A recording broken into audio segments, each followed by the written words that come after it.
So how long have you had your place? So we opened Funk and Waffles January 2007. Wow. So we're going on almost 16 years now. It's crazy to think that. That's beautiful. Yeah. That smells like success to me. Well, you know, I guess if you can last that long, yeah. Once you get over those first few years, you Come to Surfside Live. Come to Surfside Live. Come to Surfside Live. Come to Surfside Live. Come to Surfside. Hey guys, welcome back to another episode of Surfside Live. I am not Guy Fieri, I am Stevie Fierce. And today, Surfside is about two things, funk and waffles. The legendary Sophistafunk is here all the way from Syracuse, New York. They're gonna perform tonight, but first we're gonna hit the kitchen. We're gonna make some Belgian Waffle Sliders. It's gonna be ridiculous. I can't wait for you guys to check this out. Let's go. From Asheville to Nashville, New York to Boston, Atlanta, Alaska, DC, Austin, Portland, New Orleans. In Northern California and Southern Oregon, yeah, they're looking for the origin. Packs of the wax keep pouring in. Everyone that catch says 100,000 more than. What's up? We're back in the kitchen. We got Adam from Sophistafunk. I am stoked what we're gonna do today. Waffles from the master himself. Hey, look at these puppies. These are our friends over here. Yep. Carnival King, nice, I like it. It's nice to see a new iron. At our spot, we go through irons every week or two. This has a green light. I wonder what he thinks. Is he feeling it? Oh, he's beautiful. This is gorgeous. And we'll just cut this into Yeah, we'll cut that up. quarters. Make some slider-sized vehicles for this food. I like that. All right. Some ground beef. So Smash Burger Oh, World. This is cool. I need my smasher. Just get them. You gotta have some Surfside seasoning on there. Yeah. I'm gonna do two more because I'm not sure that I totally love the way those look. Oh, look at that caramelization. Oh yeah. It's all happening right now. Here, I'll check the chicken. Some bacon. Nice. Is there any other toppings that you're thinking you'd want to put on all right, yours? so what are we looking at? Is this the sauce world? What do we got? This is Frank's. What is this bad boy? That's a teriyaki. Oh, teriyaki. Yep. Oh, teriyaki sounds kind of nice. Oh, yeah. You got like pineapples and things here? Or? Yes. Oh, it might be nice, a little teriyaki pineapple. Yeah, teriyaki and pineapple. All right. Kind of yeah, that's kind of like our honey girl burger. Oh yeah. Oh, we're floating. Floating is usually a good sign. When it comes to chicken, floating is sort of your. That's when you know. Oh yeah. Oh yeah. Steam that cheese on there. Look at that cute little ring. It's like it was made to be on a waffle. It's the perfect size. You are correct. Perfect. Man, it'd be cool if we had a shared menu item between our two states, right? Ooh, Throw this on the old menu. That'd be awesome. Surfside and Funk and Waffles, baby. I love a good collab. How do you feel about cheese on your chicken breast? I'm in, bro. You're in? Yeah, we're gonna do an egg too, no? Absolutely. All right. Round two, more waffies. Oh, look at that. Okay, Right? I like Look at that. I like what I'm seeing here. This is I'm all about it. Yeah, baby. I mean, I like the look of this already. You said there's a teriyaki Teriyaki, sauce? yep. Is that one of these here? Let's Oh, this looks pretty serious, buddy. I think we're in the game. I think we're onto something here. After a while, you get waffle hands. You get really used to like holding really hot waffles. really hot things. Yeah. It just comes with the territory. You want to see a good opening shot? This might be an opportunity. See if we can have a reveal. You ready for this, pup? Oh, wow. These are coming out so mint. Mint. Gotta love it. I'm trying to think, now that you have a waffle iron, like what other wisdom I can provide. I love that. Some of these you can replace the grid, but Yeah, I mean sometimes you can replace this part. they had some waffle makers that were like $1,200-$1,300. Yeah. This was like $450. Oh, that's great. You got a great price on it. Yeah. All right. This is quite the waffle spread. I gotta say, I'm rather impressed here, dude. How do you feel about some bacon on your buffalo chicken? I'm in. I love bacon. Look at that. Right? We were talking about maybe making something wacky Oh, with the waffle fries. fries. Okay. We could like, we could make a pile of fries on this griddle, and then put the pulled pork and some cheese on it, and kind of steam it, melt it all down into like a pile or something. Yeah, buddy. Yeah, buddy. Wow, it's nice having a 4-foot griddle. Let's see if we can pile that up somehow. Kind of nice and loose. Nice. Little barbecue. Look at that. Oh, there you go. There you go. So we're putting cheese on this, I assume. Yeah, I think so, right? Then we'll make it kind of like a, like a disco fry, How do you right? feel about Swiss on this? I like the sound of that. Yeah? We'll throw the pork on the fries and then the Swiss on that, and we'll melt Yeah, then it down. we'll steam it. Yeah, maybe Okay. How's that? That's gorgeous. All right. And what's on the right side here? That's like some kind of breakfast bacon, or what do you guys? Oh, peppered bacon. Peppered bacon. Oh, cool. This is actually looking really dope. We ready to plate this? Oh yeah, you need something for that? Big old pile of waffle-shaped meals here. Woo! That's pretty cool. That's awesome. That's pretty cool right there. That is awesome. Oh, you can't go wrong. All right. This guy's going right here. It's like a napkin. Oh yeah, we just need to wet that up a little bit right there. Oh, yes. Oh, it's happening. That's gorgeous. And then it's time for Chipotle on this. Chipotle on this one. Oh, yeah. I'm almost speechless over this whole thing. It really This is. beautiful. It's a very lovely thing to witness and to be part of, for sure. Hell yeah. Thank you again. That's great, man. Let's Thank go you so eat much. these things, Let's eat man. them. Let's eat do them, it. bro.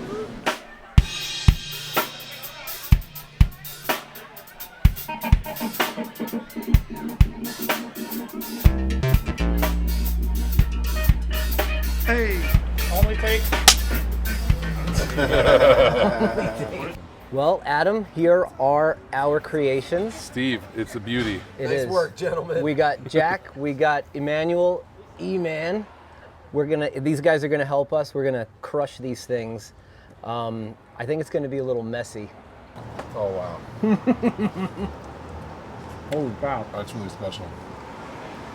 That's amazing.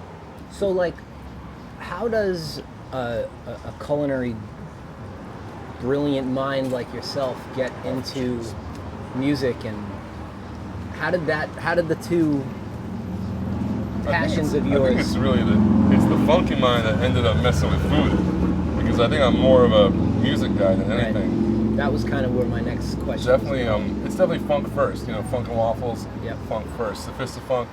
I met these fellas at the restaurant. Only 4 months in. Wow. It's been almost 16 years or something. It's So a I wonderful first thing. heard about Adam and his restaurant Yep.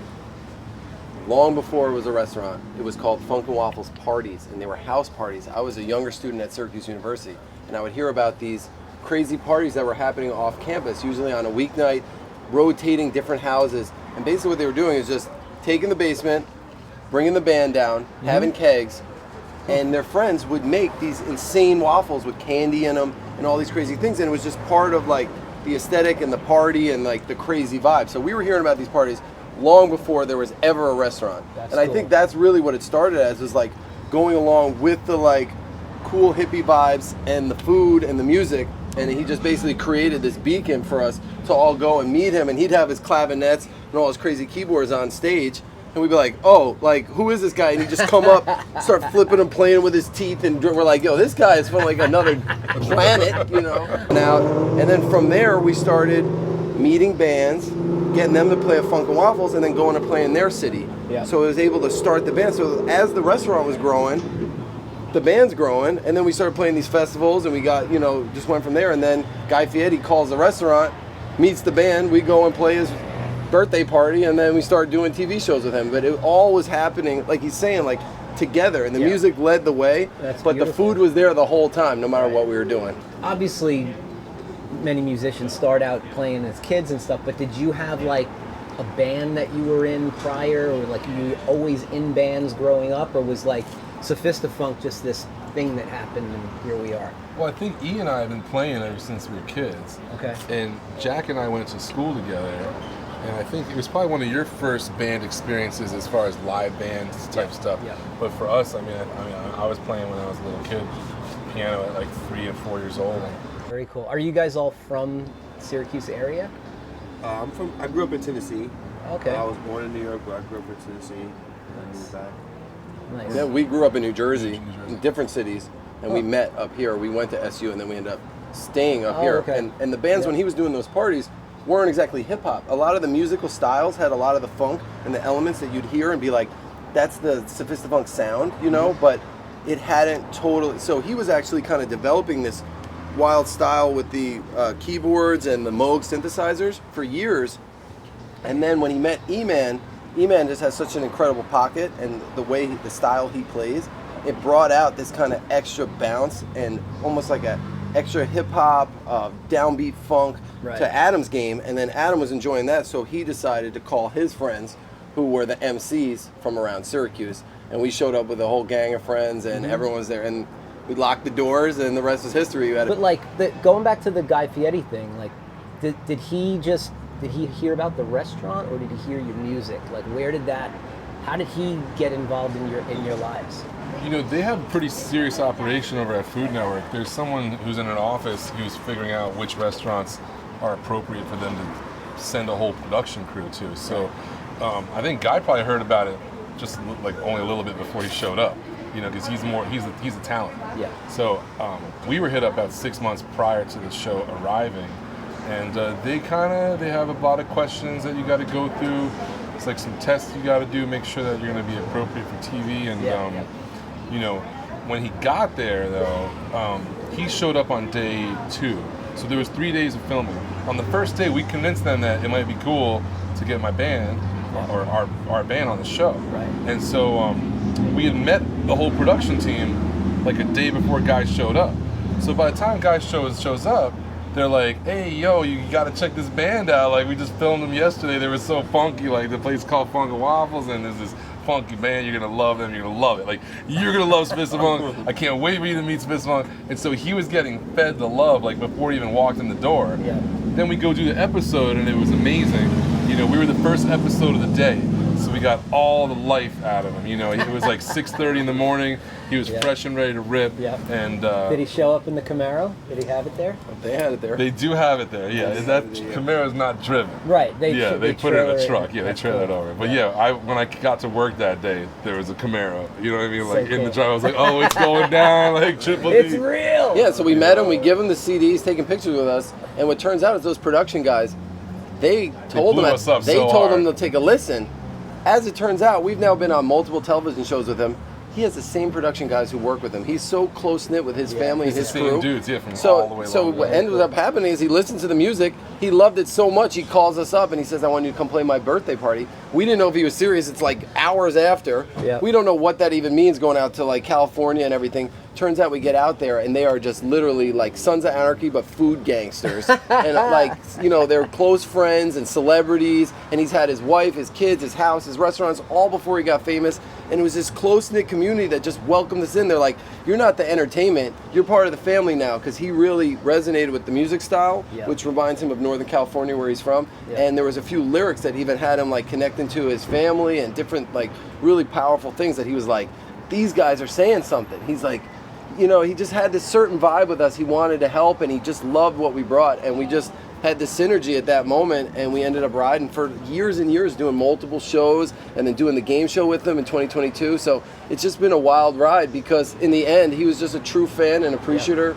of our music, and still in touch. and with him. we still love him, and he keeps in touch, and it's just like one of those things that he never like promised things that didn't happen. He never wanted to, you know, this or that. He just literally was a true fan of the music. That's really and cool to those hear. are the people we've met through all the years. So where's like, what has music been for you guys lately? Is it still a lot of touring and not as much touring? Or you? I feel like we target our hits a little more. We did some great festivals this summer. We did summer camp. You know, like we were able to kind of play that out. And then also we got families on the way and big things coming, and we've been using that time to make some music videos and record some new music too. So I feel like it's a balance right now that we're able to kind of navigate, because we're older and we understand like the yin and yang of everything. And this is that egg one with the cheddar, right? Oh yeah, Cheddar, egg. cheddar, bacon, yeah. and an egg. You can't go wrong. Yeah, you got these grip holes, you know, like you got these like You get your fingers it's in like there. a bowling ball, you know. There's these special spots to get your grip in there. I think we knocked it out of the park. It was man. awesome. It was awesome. We definitely did. I'm feeling Let's it. give ourselves a round of applause.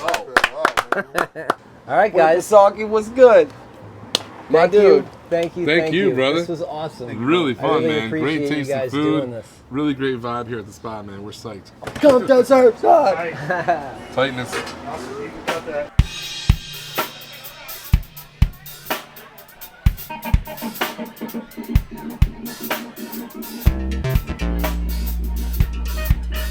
Hey.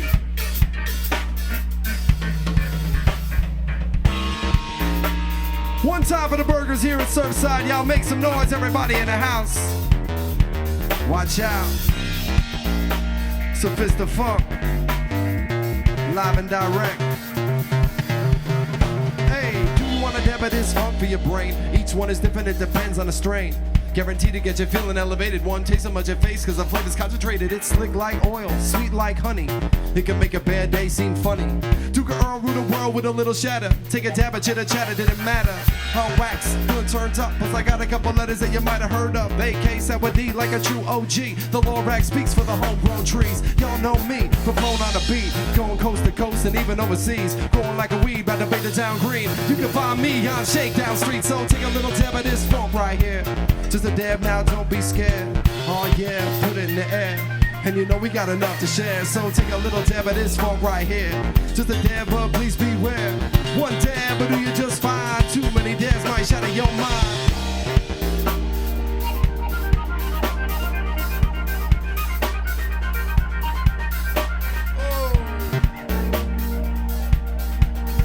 Bounce. Bounce. Yeah. It's a growing epidemic, it's everywhere. From Seattle to Connecticut. Colorado to Chicago, it's like a dabbed up zombie apocalypse. From Asheville to Nashville. New York to Boston. Atlanta, Alaska, DC, Austin, Portland, New Orleans. In Northern California and Southern Oregon, yeah, they're looking for the origin. Packs of the wax keep pouring in. Everyone that catch says 100,000 more of them.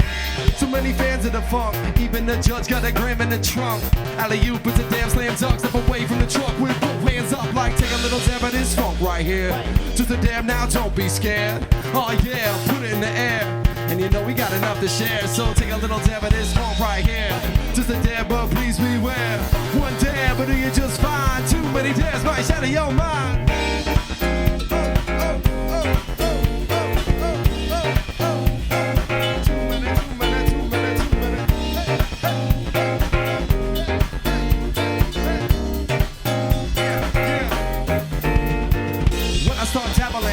Traveling, tongue babbling, mind unraveling, trunk rattling, eyes buzz shattering. Take another dab and then I pass it to my mans in there. Too many dabs per hour. That Surfside Live got the magic power. In the kitchen with bags of flour, then you blow your house up like blam. And now what? Used to be the king of wax. Shatter your mind, you can't bring it back. Overcompensate for the things you lack. Think about that next time you ask if you could take a little dab of this funk right here. Just a dab, but please beware. One dab, but do you just fine? Too many dabs might shatter your mind.